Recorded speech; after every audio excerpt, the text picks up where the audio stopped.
তোর জীবনের শেষের নামটা হলো মত। তোর জীবনের শেষের নামটা হলো মত। এর ভিতরে রয়েছে তোর হায়াত। এক থেকে তোর হায়াত শুরু হয়েছে, মতে যাবি তো শেষ হয়ে যাবে। হায়াতের ভিতরে তোর দিন রাত যত রয়েছে, চলছো ফিরছো হাঁটছো, তুমি হায়াতকে ক্ষয় করছো, মতের কাছে পৌঁছাছো, তোমার হায়াত ক্ষয় করছো। তুমি যখন কিনতে শুরু করেছো 200 টাকা কমতে কমতে কমতে কমতে একদিন যেমন ভ্যানিশ হয়ে যাবে, তুমি পৃথিবী থেকে একদিন চলে যাবে। মানুষ খরচা করছে হায়াতকে, আর মত ওর কাছে কাছে আসছে। আল্লাহ বলছেন হায়াত তোমার ক্ষয় হয়ে গেছে, তুমি যদি চালাক হও মতের পরের জগতের আমলগুলো করে নাও, আর সুযোগ পাবে না। যেদিন মত এসে যাবে, 200 শেষ হয়ে যাবে, সেদিন তোমার দ্বারা একটা চকলেট কিনা সম্ভব হবে না, ওই মার্কেটে কিছু করতে পারবে না। বিশ্বনবী বলে দিয়েছেন ইজা মাতাল ইনসানো ইনকাতা আনহু আমালুহু, মানুষ মরে গেল, আমলের লাইন কেটে গেল। ওইটাই উদাহরণ দিলাম। 500 টাকা শেষ হয়ে গেল, আপনার দোকানের দিকে আর মুখ মাথা যাবে না, আপনি বুঝে নিয়েছেন আমার দৌড় শেষ হয়ে গেছে, হায়াত শেষ হয়ে গেল, মানে আর মসজিদ মাদ্রাসা দান খয়রাত কিছুই করা যাবে না। অতএব যতদিন হায়াত আছে তুমি একটা সৌভাগ্যবান যে হায়াতে আল্লাহ তোমাকে রেখেছে। তওবা করো, ভালো আমল ধরে নাও। আল্লাহ ওটাই বলেছে, আমি মতকে আগে লিখেছি এই জন্যে মানুষ হায়াতটা খরচা করতে করতে মতের দিকে দৌড়ছে, যাতে করে ভালো আমল সে করতে লেগে যাবে। আহসানু আমালা লিয়াবলুয়াকুম আইয়ুকুম আহসানু আমালা, তারা ভালো আমলের প্রতিযোগিতায় লেগে যাবি। কথাটা বুঝাতে পারলাম? একটু আস্তে করে বলেন, কথাটা বুঝাতে পারলাম? হ্যাঁ, মত এসে গেলে তো আর আমল করা যাবে না। তা হায়াতটা সৌভাগ্য। আল্লাহ রসুল বলেছেন ইকদানিম খামসান কাবলা খামসিন হায়াতিকা কাবলা মাউতিকা। হায়াত হচ্ছে তোমার বড় নিয়ামত, ঠিক জায়গায় খরচা করো। আমাকে কিনতে দিয়েছে আমার ওস্তাদ যে নূর মোহাম্মদ জাতরে বাবা মিষ্টি কিনে নেয়, আমি ওখানে গিয়ে অন্য জিনিস কিনছি, গাঁজা কিনছি, মদ কিনছি। ফালতু জিনিস কিনিস না, হায়াত তোর শেষ হলো, এটা আর খোলাবে না, তুই আমলের লাইনে। নাম্বার 2, মত আগে। আত্মা যখন প্রথম আসে তখন দেহটাকে মৃত অবস্থায় দেখতে পায়। মা বাপের ক্রসে মায়ের পেটে যে পুতুলটা তৈরি হয়, যে বাচ্চাটা তৈরি হয়, ওই বাচ্চাটা মৃত অবস্থায় শুয়ে থাকে, ওর সঞ্চার করার ক্ষমতা থাকে না। একদিন নয়, দুদিন নয়, একটা বাচ্চার পূর্ণাঙ্গ গ্যারেজে তার পুতুলটা বানতে 120 দিন লাগে। যখন 120 দিন হয়ে যায়, গোটা বাচ্চাটার যা দরকার সব চলে আসে, কিন্তু সে সঞ্চারিত হয় না, কারণ আল্লাহ এখনো আত্মাটা পাঠায়নি। 120 দিনে আল্লাহ তাবারাক ওয়া তাআলা জান্নাতুল ফেরদাউস থেকে একটা আত্মাকে বের করে নেয়, যাকে হুকুম করে ফেরেশতাকে বলে, ফেরেশতা অমুক আত্মাটা নিয়ে এসো, দিয়ে দেখো দেওয়ানাপুরে ক্যাম্পারায় অমুক মেয়ের পেটে আমি একটা পুতুল তৈরি করেছি, ওর ভিতরে তুমি ভরে দাও। আত্মাটা এসে এর ভিতরে ঢুকে যায়, বাচ্চাটা নড়ে ওঠে। মা তখন বলে সন্তান আমার জীবিত আছে, মানে যেটা সন্তান তোমার সে তো এখন এলো, এটা তো তোমার মাটির পুতুল ছিল। তাহলে প্রথমে ছিল মত, আর আত্মা এসে সঞ্চার হলো।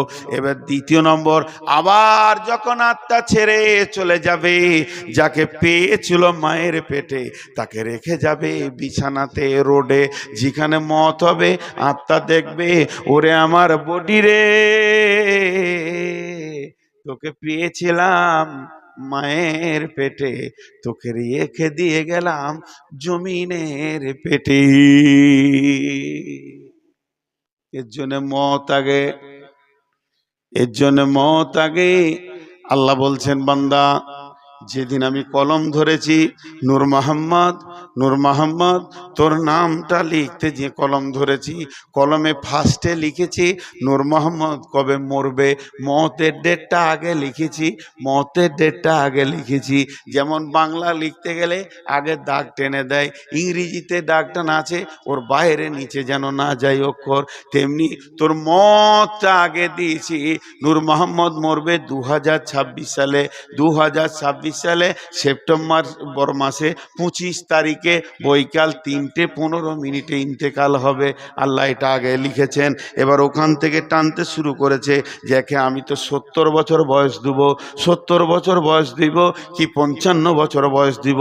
তো 55 বছর হতে গেলে ওকে মায়ের পেট থেকে পৃথিবীতে কবে আনতে হবে, আল্লাহকে অঙ্ক করতে হবে না, আল্লাহ ওটা হিসাব করে সেই দিন আমাকে পৃথিবীতে মাটিতে ফেলেছে। মতের ডেট আমার লেখা আছে, বয়স আমার 55 বছর 2 মাস 17 দিন 3 ঘন্টা 25 মিনিট হবে, এটা আল্লাহ লিখে রেখেছেন। আমি ওই গতিতে মতের দিকে এখন দৌড়ছি, প্রতিনিয়তে যটা পা ফেলছি আমি মতের দিকে দৌড়তে রয়েছি, মতের দিকে দৌড়তে রয়েছি। আর মত আমার দিকে ধীরে ধীরে কাছে আসছে। এবার যখন ওই ডেটটা শেষ হয়ে যাবে, মত হয়ে যাবে, আমি পৃথিবী থেকে চলে যাব। আপনারা ভাবছেন আমি 1 পা 2 পা 3 পা 4 পা করে হেঁটে স্টেজে এলাম, স্টেজে এলাম।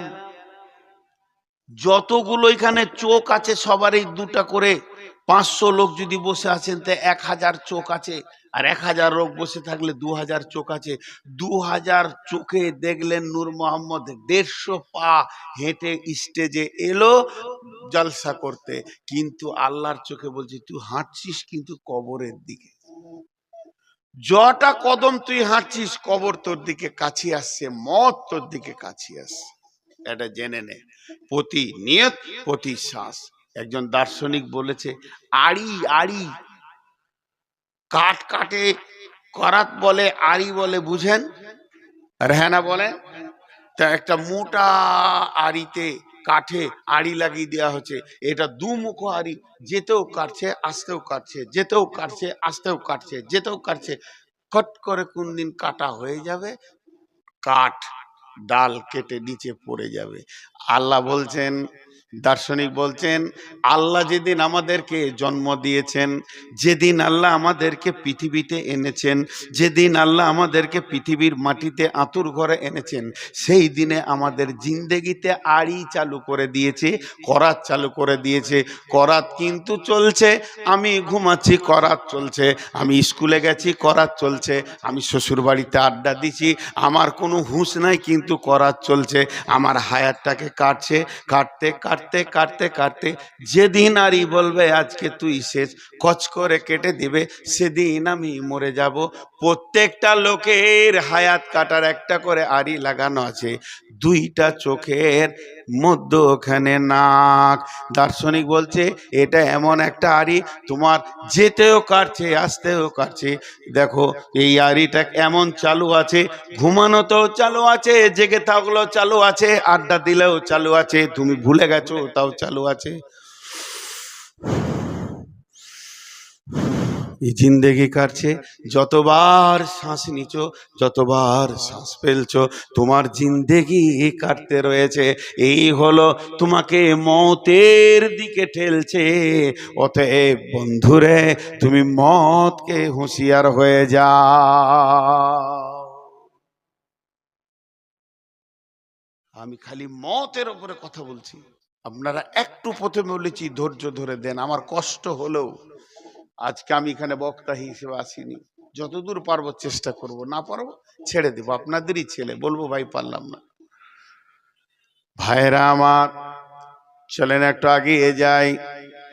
আল্লাহ তাবারাক ওয়া তাআলা বলছেন, আল্লাহ বলছেন قل يا أيها الذين هادوا إن زعمتم أنكم أولياء لله من دون الناس فتمنوا الموت إن كنتم صادقين বিশ্ববাসী সমস্ত জিনিস তুমি ভুলে যাও, কিন্তু জেনে রাখো মত তোমাকে ভুলবে না।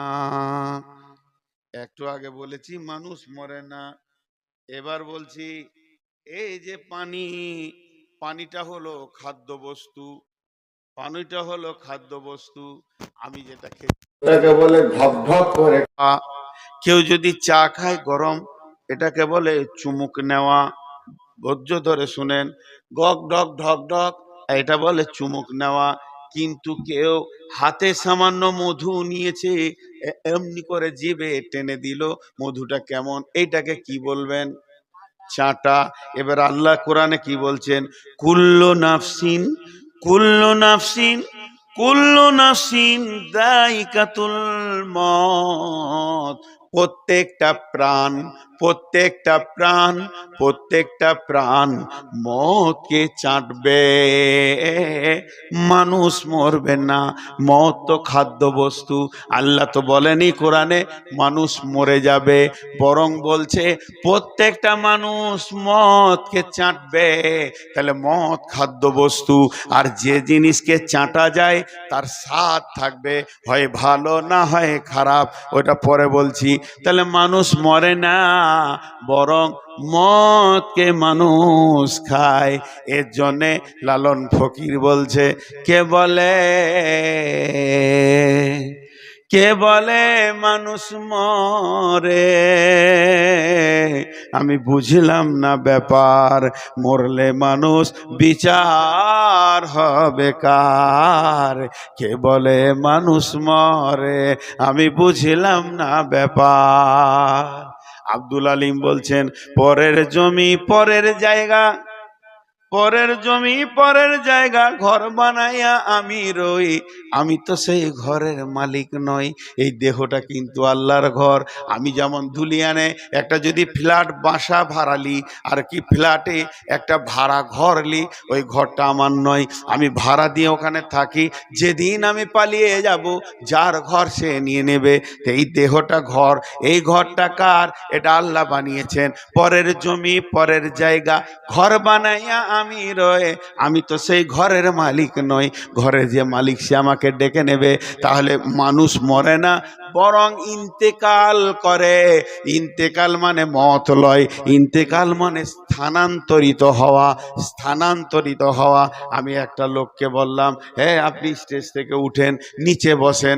আবার বললাম উঠেন, বাইরে চলে যান। আবার বললাম উঠেন, ওই মার্কেটে চলে যান। এটাকে বলে স্থানান্তরিত হওয়া। এখন এখানে এসে বলবে লোকটা কই নাই, আমি জানি ওকে মার্কেটে রেখেছি। তেমনি আত্মার কোনোদিন মত হয় না বন্ধু। আত্মা আছে আলামে আরওয়াতে, সেখানে আসে মায়ের পেটে। আজরাইল আত্মাটাকে নিয়ে চলে যায়, দেহটা পরে থেকে যায়। পরের জমি পরের জায়গা, ঘর বানাইয়া আমি রয়, কিন্তু আত্মার মত হয় না। আত্মাকে টেনে নিয়ে গিয়ে আল্লাহর সামনে দেওয়া হয়। তারপরে আল্লাহ ইল্লিনে দেন, আবার সিজ্জিনে দেন। আত্মাকে নেওয়া হবে কিয়ামতের মাঠে, আত্মা পুলসিরাত পার হবে, আবার নতুন দেহ দেয়া হবে। আত্মা জান্নাত যাবে, আত্মা জাহান্নাম যাবে। অতএব মানুষ কোনোদিন মরে না, মানুষ কোনোদিন মরে না। আপনারা নূর মোহাম্মদকে দেখতে পেয়েছেন? এতগুলো লোক একবারে মুখ খুলেন, আপনাদেরকে একটু বিরক্ত করি, মানে আমি একা কেন বকবো? দেখতে পেয়েছেন নূর মোহাম্মদকে? এইটাই ভুল ধারণা, নূর মোহাম্মদকে দেখতে পাননি। দেখতে কি করে পেলেন? আমি যদি এখন লাশ হয়ে পড়ে থাকি, আমার বেটি কাঁদবে, আমার ওস্তাদ যে বলবে বেটি কাঁদিও না, তোমার আব্বা তো শুয়ে আছে, বলবে ওইটা আমার আব্বা, যে আব্বা সে পালিয়েছে, ওটা দেহ। জি, চশমাটা নূর মোহাম্মদের, বোতলটা নূর মোহাম্মদের, মাইকটা নূর মোহাম্মদের, কোরআন শরীফটা নূর মোহাম্মদের। এক জায়গায় জমা করে দিন, তখন নূর মোহাম্মদ বলে ডাকবেন? হবে? তাহলে আমাকে আগে পিস করেন, আমার হাতটা ওখানে, মাথাটা ওইখানে, পাটা এখানে, ট্যাংটা ওখানে। একজন টানবার বলবে এই দেখ নূর মোহাম্মদের হাত রে, বোমে ফুটে গেছি তো, 10-12 জন ফুটেছে, তা আমার মাথাটা একজন এনে বলবে এটা নূর মোহাম্মদের মাথা, এটা নূর মোহাম্মদের পেট, এটা নূর মোহাম্মদের পিঠ, তাহলে ওটা এক জায়গায় করে দিল, নূর মোহাম্মদ হয়ে গেল। এটা নূর মোহাম্মদের বডি, নূর মোহাম্মদ যে সে চলে গেছে, তার মানে আত্মার মত হয় না, মানুষের মত হয় না, টেনে নিয়ে আজরাই চলে যায়। আত্মা কোনোদিন মরবে না, আত্মা কোনোদিন মরবে না, দেহতে ছিল, চলে গেল আল্লাহর কাছে। দেখেন আপনারা ভাবেন, এর জন্য কোরআন কোনোদিন বলেনি যে মানুষ মরে যাবে, বরং বলেছে মানুষ মতকে চাটবে। কেন বললো? তকদিরের সঙ্গে খানার খুব সম্পর্ক, দানে দানে পে লিখা হ্যায় খানে ওয়ালে কে নাম। আল্লাহ তাবারাক ওয়া তাআলা যেদিন আমার জন্ম দিয়েছেন সেদিন আমার রুজি রেখেছেন। কবি নজরুল বলেন, আহার দেবেন তিনি রে ভাই, জীব দিয়েছেন যিনি, তোকে সৃষ্টি করে তোর কাছে যে আছেন তিনি ঋণী। না চেয়ে দেখ ক্ষেতের ফসল পাই যে বৃষ্টি জল, তুই যে পেলি পুত্র কোনা কে দিল তা বল। যার করোনাই এত পেলি তারে কেবল ভুলে গেলি, ভাবনারে ভাবতারে দিয়ে ডাকরে নিশি দিনী। আহার দেবেন তিনি রে ভাই, জীব দিয়েছেন যিনি, তোকে সৃষ্টি করে তোর কাছে যে আছেন তিনি ঋণী। বন্ধুরে আমার, তাহলে সেই আল্লাহ আমার যেদিন লিখেছেন মত, আমার 75 বছর, 50 বছর, 50 বছর যদি আমাকে হায়াত আল্লাহ দেয়, প্রতি ওয়াক্তে ওকে আমাকে রুজি পৌঁছাতে হবে, নাহলে তো আমি মরে যাব। তাহলে আমাকে 55 বছর দায়িত্ব হচ্ছে আল্লাহর বাঁচিয়ে রাখা, তাহলে আমার আজকে রুজি দেওয়া হলো। এবার মনে করেন আমার জীবনের প্রথম রুজি কি? আমার জীবনের প্রথম রুজি কি? আল্লাহ তকদিরে লিখেছে, নূর মোহাম্মদ তুই যখন পৃথিবীতে আসবি, তোর মায়ের হুঁশ কম থাকবে, তোর মা বেহুঁশও হতে পারে, তোর মা একদম অসুস্থ হয়ে যাবে, কিন্তু তুই থাকবি নানির কোলে, নাই দাদির কোলে, না হয় ফুফুর কোলে, না হয় খালার কোলে। তোর মুখে প্রথম খাবার হয়তো মধু দিবে, কিংবা সামান্য পানি একটু নিগড়ে তোর মুখে দিবে, মুখটা তোর ক্লিয়ার হবে। তাহলে আমার পৃথিবীর প্রথম খাবার হলো কি? মধু। পৃথিবীর প্রথম খাবার কি? জোরে বলেন। শেষ খাবার কি? মদ। শেষ খাবার কি? মদ। এইটা হলো আল্লাহর রুজি কিভাবে লেগেছেন। এবার প্রথম খাবার মধু, মধুর পরে এলো পানি, তারপরে এলো মায়ের বোঁটা, বোঁটা চুষতে চুষতে চলে এলো বিস্কুট, বিস্কুট থেকে কেক, কেক থেকে ভাত, ভাত থেকে রুটি। এবার বড় বড় গরু এই হলারে ঢুকে গেল, কত গরু উঠ চলে গেল, যেতে যেতে যেতে যেতে এর মেশিন চালিয়ে যাচ্ছে, চালিয়ে যাচ্ছে। আল্লাহ বলছে চালা চালা। এবার আমার আমত এর দিন কাছে এসছে, হঠাৎ আমার বিপদ, বড় অসুখ, হসপিটালে খালি দুধ ছাড়া কিছু বুঝেছে না, একটু লেবুর রস, একটু মোসাম্মি। ছেলে বলছে মা আব্বা একটু খান, একটু খান, সামান্য আপেল মুখে ভরে ফেলে দিলাম, রুজি আর নাই। চলছে মতের প্লেটটা আসছে, আর মাত্র 12 প্লেট বাকি আছে। দুপুরে একটু খেলাম, তারপরে ওষুধ খেলাম, তারপরে ওষুধ খেলাম, তারপরে একটু পানি খেলাম, একটু ডাবের পানি খেলাম, মহতের প্লেটটা 3 নম্বরে চলে এসছে। আল্লাহ বলছে চল, আর মাত্র 3 প্লেট আছে। সামান্য পরে বলছি পিয়াস লাগছে, বুকটা টানছে, পানি দে। সামান্য পানি দিলে ছেলে আমার দৌড়ে এসে বলছে আব্বা জমজমটা খান। জমজম দিল, পৃথিবীর প্লেট শেষ হয়ে গেল। আজরাইল বলছে এবার চিখেলে মত, কুল্লু নাফসিন যায়িকাতুল মত। প্রত্যেক প্রাণী ওই মতকে যখন চাটবে, সে এ পৃথিবী ছেড়ে ওই জগতে চলে যাবে। দুধের মোটা যখন ধরবি, পৃথিবীর খাবারগুলো সামনে আসবে, আর মতকে যখন চেটে নিবে, দুনিয়া ছেড়ে এসে আখেরাতে চলে যাবি। আর পৃথিবীতে তার রুজি নাই, আর পৃথিবীতে তার শ্বাস নাই, আর সে সূর্যের আলো ব্যবহার করবে না, কলের পানি ব্যবহার করবে না, আর অক্সিজেন নেবে না, কার্বন ডাই অক্সাইড ছাড়বে না, তার এগুলো সব অফ হয়ে যাবে, ওই জগতে সে চলে যাবে। এরই নাম বুঝতে পারলেন? যা, মাঝে একবার করে শুধু কেউ কথা বলে না। তুমি একা পারলে হবে, সবাইকে নিয়ে পারো। এ বিচারা একাই আছে আমার সঙ্গে, আর কেউ নাই গো। ও একাই বুঝছে আমার মাইন্ডটা। আপনারা বুঝতে পারলেন আমি কি বললাম? আমারও একটু আগ্রহ বাড়ে। হ্যাঁ, এর নাম হলো মদ। কিন্তু মতের স্বাদ কেমন কে বলতে পারবে? মতের স্বাদটা কেমন? মিষ্টি না টক না ঝাল? যে খেয়েছে সে চলে গেছে, আর সে বলে যায়নি। যে খেয়েছে সে চলে গেছে, সে বলে যায়নি, এই জন্য এটা বলা সম্ভব নয়। তবে একটা সূচনা দিব। সূচনাটা কি? এই যে আপনাদের দিয়ার এলাকা এখন অনেক উন্নত হয়েছে, নিজস্ব জমির ধান জৈব সার দেয়নি, গোবর সার দিয়ে ধান বানিয়েছে। এ ধানের স্বাদ আলাদা। আর ওই ধানের চাল, নিজের ঘরের গাভীর দুধ, দুইটাই পিওর মাল। নিজের গাছের নারকেল, তিনটা পিওর মাল। আর মাঠের আখের গুড়, এটাও পিওর মাল। যে ফার্স্ট ক্লাস ক্ষীর বানিয়েছে, পায়েস বানিয়েছে। দিয়ারের ক্ষীর খুব খেয়েছি, এখন দেয় না গো, আসি তো এক প্লেট দিলে তাও মনে শান্তি হয়। তো এই ক্ষীর বানিয়েছে মা, বানিয়েছে। মুরব্বী মানুষ বেঁচে আছেন এখনো, চারটা বেটা, তিনজন খেতে বসেছে, একজন খালি জ্বরে এমনি করছে। 22 দিন পড়ে আছে ও বিছানায়, ওর মুখে পানিও ঢুকছে না, পানি দিলে তিতা লাগছে। আর এরা তিন ভাইয়ে 2 প্লেট করে খেয়ে নিলে, 2 প্লেট করে লোড করে নিয়ে বলছে মা নাই, খাও বেটা আছে। বড় ভাইকে বলছে ভাই ওঠ খা, মা বানিয়েছে, মা মরে গেলে বুঝবি পস্তাবি, এরকম ভালো কেউ বানাতে পারবে না আমাদের বিবিরা, খা, মায়ের হাতের খাবার খা। ওকে ধরে বসিয়ে 1 চামচ মুখে দিয়েছে, তুই এরকম করছিস থু থু থু থু থু। তাহলে ক্ষীর তিতা? যেটা বলেন ক্ষীর তিতা? পৃথিবীর যত খাবার আছে, ক্ষীর একটা অন্যতম খাবার, কিন্তু ওকে তিতা লাগছে কেন? জ্বর।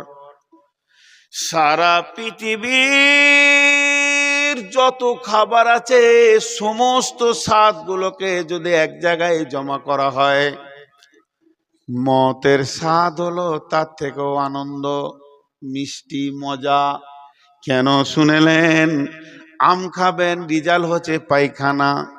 পেয়ারা খাবেন, রিজাল্ট হচ্ছে পায়খানা। ক্ষীর খাবেন, রিজাল্ট কি? পায়খানা। আপনি মাছ মাংস খাবেন, রিজাল্ট কি? পায়খানা।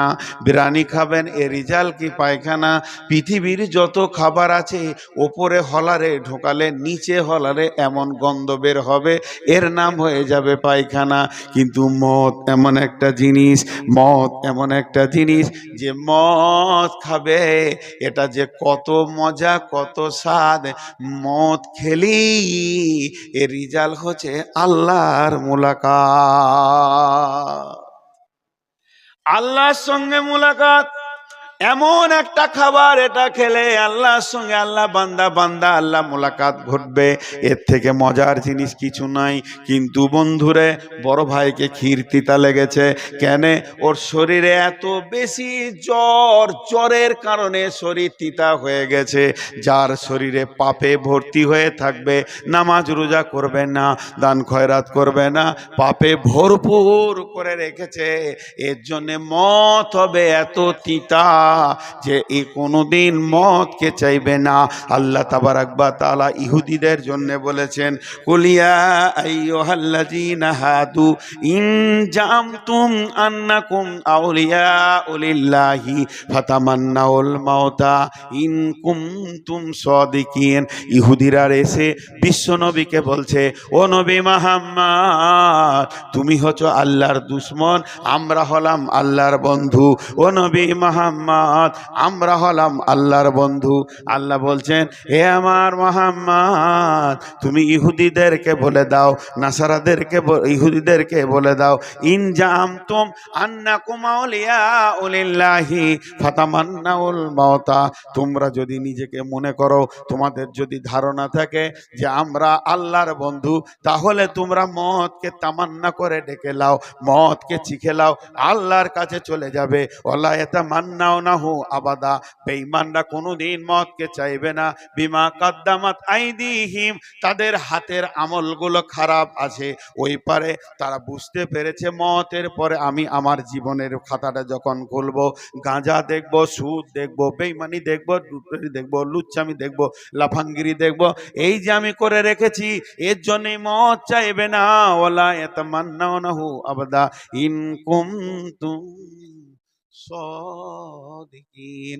ইহুদি রে, তোরা যদি সত্যবাদী হস, একবার মতকে চেনে আল্লাহর কাছে চলে যা। ওরা মত চাইবে না, মতের স্বাদ আছে। বিসমিল্লাহির রহমানির রহিম। যার যা মুখস্থ আছে আমার সঙ্গে পড়েন। এরকম ভালো মোবাইল একটা পেতাম, গান শুনে। অটোমেটিক গান বাজছে নাকি রে? সবাই আমার সঙ্গে পড়বেন, আয়াতুল কুরসি পড়বো। বলে দিলাম, বিসমিল্লাহির রহমানির রহিম। সবাই পড়েন, আমার সাথে সাথে পড়েন।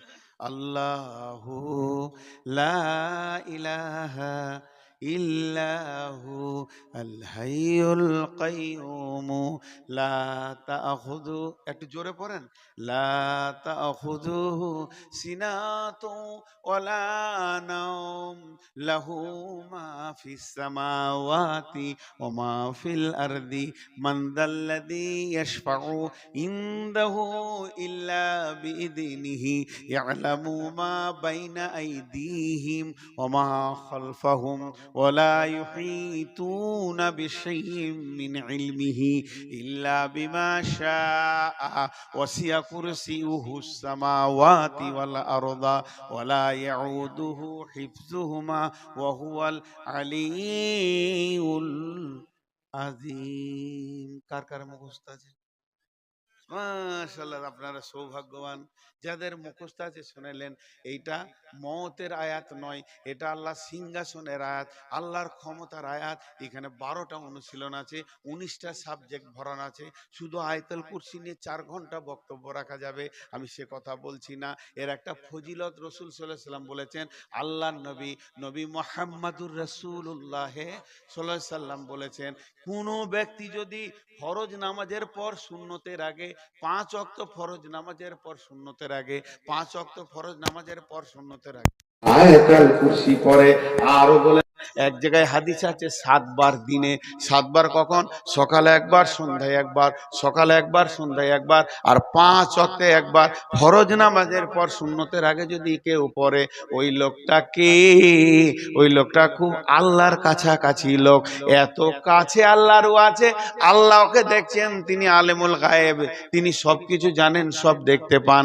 আল্লাহ তিনি বাসির, তিনি নাসির, তিনি সব কিছু জানেন, তিনি দেখতে পান। ঠিক আল্লাহকে দেখতে পেছে না।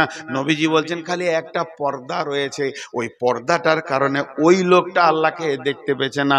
পর্দাটা যেদিন উড়ে যাবে, পর্দাটা যেদিন ফেটে যাবে, পর্দাটা যেদিন ছিঁড়ে যাবে, সরাসরি আল্লাহকে দেখবে।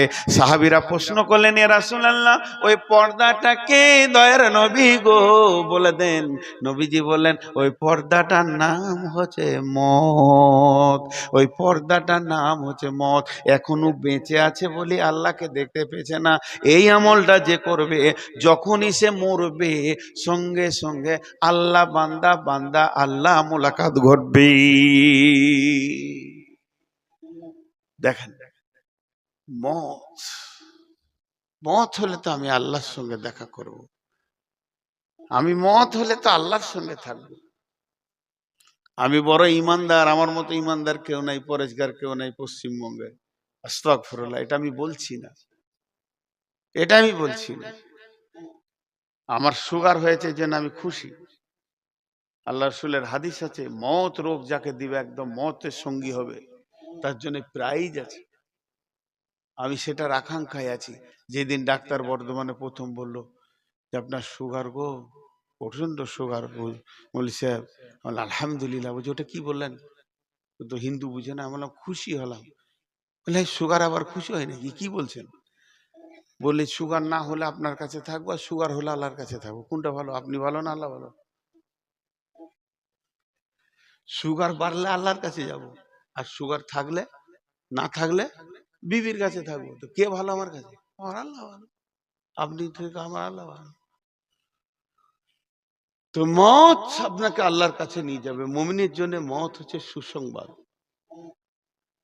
মুমিনের জন্য মত হচ্ছে সুসংবাদ। সাহাবীরা চেয়েছেন, মত চাওয়া যায়? রাগ করে মত চাওয়া যায়? খুব রাগ করে, দুঃখ করে, রেগে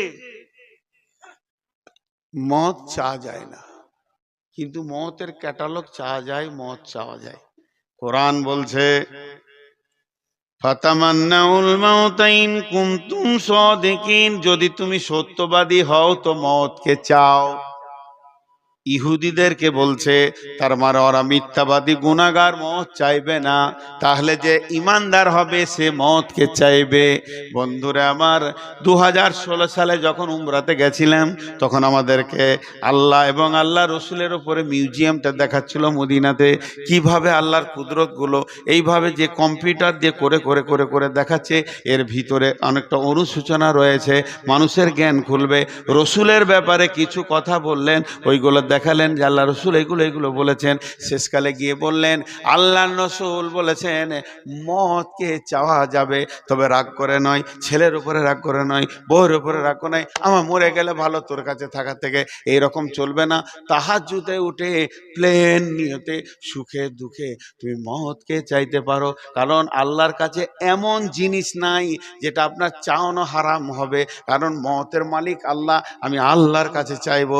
এবার হযরত উমর মত চেয়েছেন, আল্লাহুম্মা শাহাদাতি ফি সাবিলিক ওয়া জাআলা ফিল বালাদি রাসূলিক। এই আল্লাহ, তুমি আমাকে মত দাও, শহীদের মত দাও, তোমার রসুলের শহরে মত দাও। সাহাবীরা হেসে ফেললেন, আমিরুল মুমিনিন কেমন দোয়া করলেন? আপনি বলছেন আমি শহীদ হব, আবার মদিনাতে হব, মদিনাতে তো আর যুদ্ধ হবে না, আর মদিনাতে যুদ্ধ হবে না, আমান ঘোষণা হয়ে গেছে। অতিনি ওয়াজ জাইতুন অতুরি সিনিনা ওয়া হাযাল বালাদিল আমিন, এটা আমান ঘোষণা হয়ে গেছে, এখানে তলোয়ার লড়বে না, যুদ্ধ হবে না। তাহলে আপনি শহীদ হবেন কি করে? হযরত আমিরুল মুমিনিন জবাব দিলেন, ও আল্লাহর গোলামের দল, এটা আমি মানুষের কাছে চাইনি, আমি যে রবের কাছে চেয়েছি সে আল্লাহ মদিনাতেই পারবে, আর এখানেই আমাকে শহীদ করতে পারবে। তাই হযরত উমর মসজিদে নববীতে ফজরের সালাতে ছিলেন, আর পেছন দিক থেকে আবু লুলু বলে এক বেঈমান তাকে বর্ষা মেরেছিলেন। বন্ধুরা আমার, মদিনাতেই হলো শহীদ হলো। ইমাম বুখারী আলাইহি রাহমা বলেছিলেন, আল্লাহ গো, পৃথিবীটা বেঈমান, ডাকাত, চোর, লম্পট, লুচ্চা, লাফাঙ্গারদের জন্য বিরাট প্রশস্ত হয়ে গেছে, আমার জন্য সংকীর্ণ হয়ে গেছে। মাবুদ, আমাকে আর পৃথিবী ভালো লাগছে না, আমার মন চাইছে আমি আপনার কাছে চলে আসব। এটাও মানে মত, আমার মন চাইছে আমি আপনার কাছে চলে আসব, আপনি আমাকে নিয়ে নেন। তাহাজ্জুদে দোয়া করলেন, ফজরের আগে দোয়া করলেন, ফজরের পরে দুনিয়া থেকে তিনি চলে গেলেন। অতএব বন্ধুরে, আপনি বলতেই পারেন, হে আল্লাহ, তুমি আমাকে মত দাও, মতটা শহীদের মত দাও, মত দাও ফজরের নামাজে আমাকে মত দাও, সাজদার হালাতে মত দাও, আমাকে হসপিটালে দিও না আল্লাহ, আমার মতটা ট্রাকের চাকায় দিও না আল্লাহ, আমার বাড়ির বিছানায় দিও না। আমি চাইছি আমার মত হোক তোমার মসজিদে হোক, তোমার ঘরে হোক, তুমি আমার পাশে থাকবে। হে আল্লাহ, আমার মতটা শহীদের মত দাও। এইভাবে চাওয়া যায়। তা আল্লাহ তাবারাক ওয়া তাআলা বলছেন, ফাতামান্নাউল মাউতা ইন কুনতুম সাদিকিন।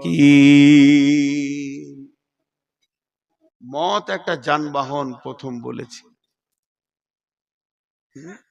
মত একটা যানবাহন, উট ঘোড়া মতন। এখন উট ঘোড়া ছেলেরা বুঝবে না, মোটর সাইকেল বলেন, মারুতি বলেন, এক জায়গা থেকে আর এক জায়গায় যাওয়া যায়। মত আপনাকে দুনিয়া থেকে নিয়ে চলে যাবে আল্লাহর কাছে। পৃথিবীর কোনো যানবাহন নিয়ে যেতে পারবে না, মারুতি পারবে না, বোলেরো পারবে না, সুমো পারবে না, আপনার স্করপিও পারবে না, মোটর সাইকেল হুন্ডা পারবে না, টিভিএস পারবে না, কেউ পারবে না, বাজাজ পারবে না। শুধু মত নামে একটা গাড়ি আছে, ও যখন আসবে আল্লাহর কাছে নিয়ে চলে যাবে। আল্লাহ কি বলছেন? ইন কুনতুম সাদিকিন কুল ইন্নাল মাউতাল্লাযী তাফিরুনা মুলাকীকুম সুম্মা তুরাদ্দুনা ইলা আলিমিল গায়বি ওয়াশ শাহাদাতি ফায়ুনাব্বিউকুম বিমা কুনতুম তা'মালুন। জি, এই আয়াতটা কত সুন্দর, খালি একবার বোঝার চেষ্টা করেন। বুঝার দুটা উদাহরণ দেবো এই আয়াতটার ভিতরে। একটা উদাহরণ কি, এই ধুলিয়ানি স্টেশনে আমি বসে আছি আর আমার সাথে মৌলভী আলতাফ বসে আছে, আমরা দুই ভাই একই। আর শামসুজ্জোয়া, তিনজনাতে এখানে যুক্তি করেছি কালকে সকালে ফার্স্ট ট্রেন ধরে আমরা কলকাতা যাব। তিনজনাই খুব যুক্তি করেছি, তিন ভাই তিন বন্ধুতে একদম। তুই উঠে যাবি ঘুম থেকে, আমি বলছি আমি ধুলিয়ানে থাকবো, তোরা চলে আসবি। শামসুজা বলছে আমি মাদ্রাসা থেকে চলে আসবো, কেউ ফেল করবি না। ধুলিয়ান স্টেশনে গিয়ে দেখি শামসুজা আসে নাই, আমি আর আলতাফ হাজির।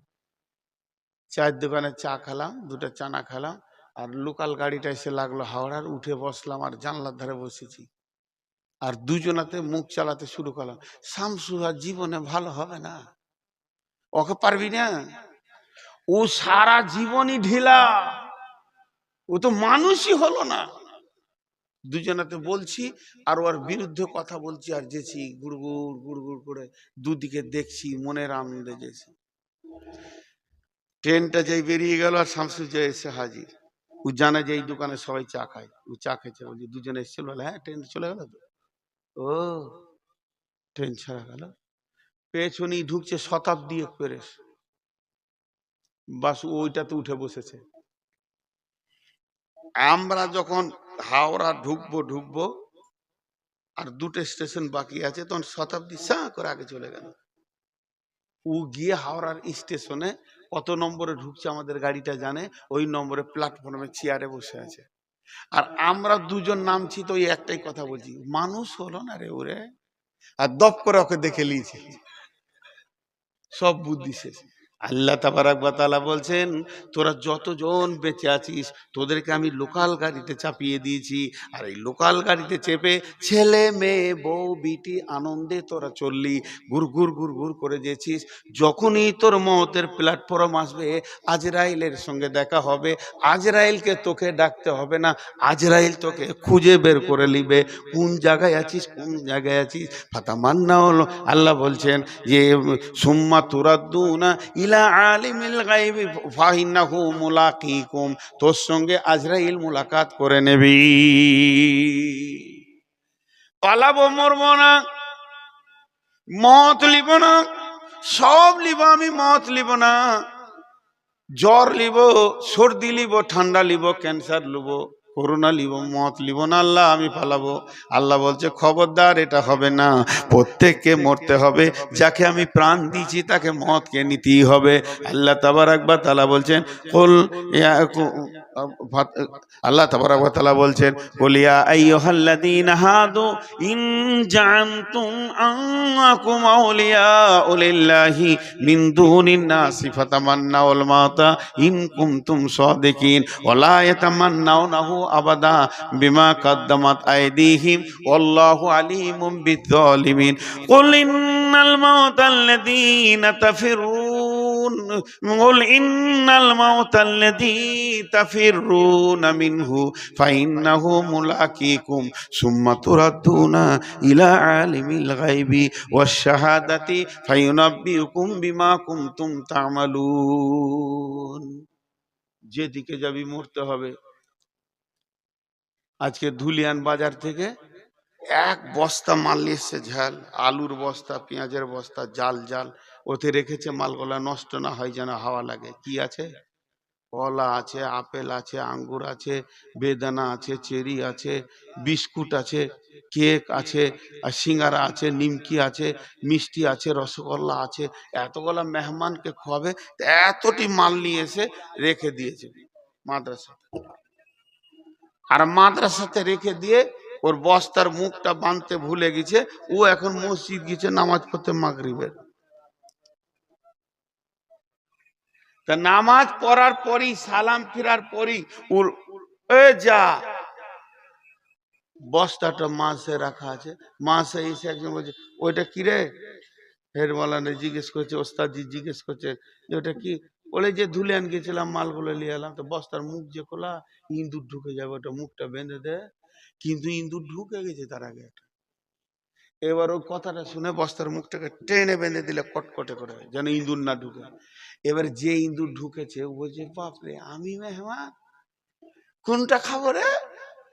লে ভেজাল, দেখতো আমার লেগে এতটা মাল এনেছে কমিটি, কোনটা দিয়ে শুরু করবে ওটা আবার তাল পেছে না। যে মনে হয় যে খেজুর দিয়ে শুরু করলে মানে সুন্নত টুন্নত হবে নাকি, তো রসগোল্লাটা যে ভালো রে, কোনটা শুরু করবে তাল পেছে না। খুড় খুড় খুড় খুড় খুড় খুড়, আর ও হাঁটলে একটা শব্দ হবে। তখন শামসুজ্জামান বলছে বস্তার ভেতরে কে খুড় খুড় করছে বে? একটা ছড়িটা করে এমনি বস্তাতে যেই মেরেছে, ইন্দুরটা চুমকে উঠেছে, বুঝে লেছে। এবারও কি বলছে ইন্দুরটা, এবার কি বলছে? খাবো না পালাবো, কলা ভালো লাগছে না, মিষ্টি না তেঁতা, চেড়ি একটা খা, পালাবো। যেদিকে ধরে যেদিকে ধরে দিয়ে বস্তার ঝেলে মাথাটা লাগে, আবার ফেরত আসে। ও তুমি যেদিকেই যাবে যাও, তুমি যত আনন্দ করবে করো, মতের প্যাকেটে ভরা আছো। আল্লাহ বলছে গোলাম রে, তোদেরকে আমি জমি জায়গা বাড়ি ঘর টাকা পয়সা ব্যাংক ব্যালেন্স ছেলে পিলে বউ বিটি নাতি পুতা যা দিয়েছি, এটা তোদের আনন্দ, কিন্তু মতের ব্যাগে ভরে রেখেছি। পালাবার উপায় নাই, পালাবার উপায় নাই। কুল ইন্নাল মাউতাল্লাযী তাফিরুনা ফাইন্নাহু মুলাকীকুম সুম্মা তুরাদ্দুনা ইলা আলিমিল গায়বি ওয়াশ শাহাদাতি ফায়ুনাব্বিউকুম বিমা কুনতুম তা'মালুন। মত তোকে ধরবে, ধরার পরে তোকে সঙ্গে করে নিয়ে যাবে, ছিনিয়ে নিয়ে তোকে কোথা যাবে? সোজা চলে যাবে আলেমুল গায়ব ওয়াশ শাহাদাতের কাছে। দুটো ছেলে ঝগড়া করেছে, আমি মাদ্রাসার শিক্ষক, এই দুটো ছেলেকে ধরে সামনে নিয়ে এলাম, হাতে আমি লাঠি নিলাম, জানি না কি করেছে, আমি ছিলাম না এখানে, আমি গেছিলাম ধাপের ওপারে কোনো কাজে, ঘুরে এসে দেখছি দুটো ছেলে কাঁদছে। এই কাঁদছিস কেন, তোর কি হলো বল? ওদের দুজনকে ডাকলাম, একজনকে বললাম বল তুই কি হলো? ও ওর মতো বললো, এর মতো বললো, ভিতরকার খবর কিছুই জানি না। দুজনকে দু লাঠি দিয়ে বললাম যার ঝগড়া করিস না, বিচার ঠিক মতো হলো না। কিন্তু বন্ধুরে, আজরাইল জানটা যার কাছে নিয়ে যাবে, আজরাইল জানটা যার কাছে নিয়ে যাবে, আজরাইল জানটা যার কাছে নিয়ে যাবে, সেই লোকটা কে জানেন?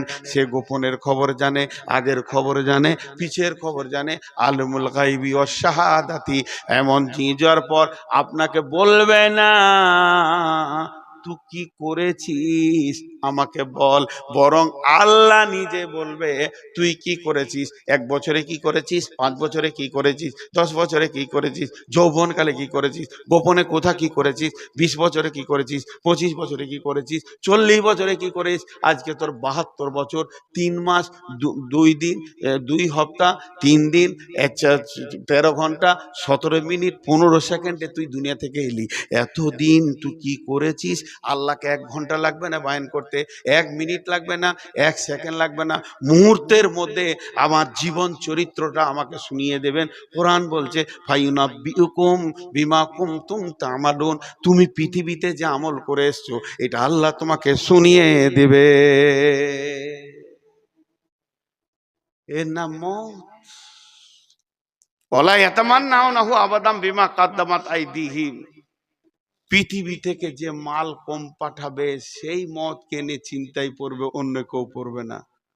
ওই মাইকটা তুলে তো চুপ করে বস। পৃথিবী থেকে মাল যেমন যাবে মতের স্বাদ তেমন হবে। আল্লাহ কোরআনে বলছেন, আমি কোরআন থেকে বলছি। একটা গল্প শোনাবো আপনাদেরকে শেষ রাতে। এক রাখাল তার মালিকের সঙ্গে চলে গেছে দিল্লি দেখতে। দিল্লি ঘুরে ঘুরে দেখছে আর খুব প্রশ্ন করছে, এটা কি ওইটা কি, এটা ইন্ডিয়ান গেট, এটা অমুক, এটা তোষক, এটা রেল স্টেশন, এই লালকিল্লা।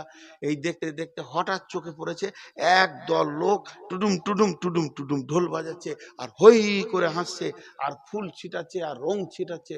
আর একটা লোক হাতির ওপরে বসে অঝোর নয়নে কাঁদছে চলে আসছে। তখন রাখালটা ওর মালিককে বলছে, চাচা ও কাঁদছে কেন আর ওরা হাসছে কেন, একই দলে? তো বলছি চুপ, তোরা বেশি বকিস না। ওই যে কাঁদছে কেন জানিস?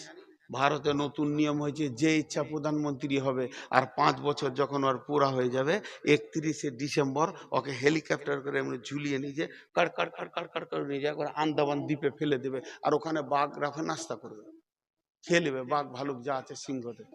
তো আর 5 বছর হয়েছে। আজকে ওকে বিকালে আন্দামান দ্বীপে হেলিকপ্টারে করে দিয়ে আসবে, আর ওখানে বাঘে আর সিংহতে ওকে ফেড়ে ভল্লুকে খেয়ে নেবে রক্ত চুষে। এই জন্য ও কাঁদছে, ওর 5 বছর হয়ে গেছে থাকা হেলিকপ্টার। আর ওকে হাতিতে করে চড়িয়ে একবার দিল্লিটা দেখিয়ে দিচ্ছে, শেষ দেখা দেখেলে। 5 বছর প্রধানমন্ত্রী ছিলি। তো রাখালটা বলছে আমি প্রধানমন্ত্রী হব? বলছে তোর হুঁশ নাই? একে দেখেও তো তোর হুঁশ করতে হয়। বলছে না আমি হব, আমার হুঁশ আছে, আমি হব। রাখাল হলো কখনো কখনো বুদ্ধি ভালো হয়, হয় না? প্যাঁচের কথা বলে দিবে, এমন প্যাঁচের কথা বলবে। এক মাতাল রাস্তায় হাঁটছে আর এক মৌলবি বলছে এই সোজা করে হাঁট, পড়ে যাবি না হলে। তো মাতাল বলছে আমি সোজা করে হাঁটবো না, দেখবো, দেখতে হবে না, তুই সোজা করে হাঁট। আমি পড়লে একা পড়বো, তুই পড়লে গোটা সমাজ পড়ে যাবে, তুই সোজা করে হাঁট। মৌলবি বলছে কি বিষের কথা রে, সালা মদ খেয়েও এত হুঁশ আছে? তেমনি রাখালেরও হুঁশ আছে। বাদশা বলে দিয়েছে আমাকে যে নতুন কথা শোনাবে ওকে একটা 10 লক্ষ টাকা দিবে, 10 লাখ। বড় বড় পণ্ডিত আর ব্রাহ্মণ আর মৌলবি আর মুফতি আর মুফাসির সব বাদশার কাছে যে হাজির, খালি নতুন কথা শোনাচ্ছে, যা মন যেছে তাই বলছে। বলছে আম গাছে কাঁঠাল হয়েছিল, হতেই পারে, আল্লাহর কুদরত, জানি। ও জানি না বলবে তবেই তো নতুন কথা, তাহলে তো টাকাটা লাগবে। জানি বলে কি লাগবে? বাদশার বিবি রানী জিজ্ঞেস করছে বেগম, হুজুর যদি আপনাকে কেউ নতুন কথা শুনিয়ে দেয়, বলছে মাথা মোটা রে, মেয়ে ছেলে তোর হুঁশ আছে, ওই লেগেই মহিলা বলে। আমি ওর কথাটা শোনার পর বলবো জানি, জানি না বলবো তবেই তো টাকাটা লাগবে। এখন রাখাল চলে গেছে, বলছে আমি একটা নতুন কথা শোনাবো। বলে কত হাতি গেল রসাতল, মশা বলে কত জল। তুই আর কি শোনাবি রাখাল?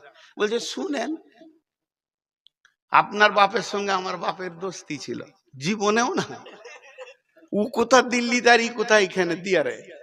তো একবার মিথ্যা কথা চালাচ্ছে, আপনার বাপের সঙ্গে আমার বাপের দোস্তি ছিল। তা আপনার বাপ আমার বাপের কাছে 12 লাখ টাকা নিয়েছে। খালি জানি বল, 12 লাখ দিবি, জানি না বলবি তো 10 লাখ দিবি। কেমন ফেরে পড়েছে? সবাইকে জানি বলেছি, সেবার বল যে আমি জানি যে আমার বাপ তোর বাপের কাছে 12 লাখ নিয়েছিল। তার সমাজে বলতে পারছে না। তো এ রাখাল বলছে আমি প্রধানমন্ত্রী হব। রাখালকে বসিয়ে দেয়া হলো, ওর নাম নিয়ে নেওয়া হলো, সই করে দিয়ে ওকে বসিয়ে দেওয়া হলো।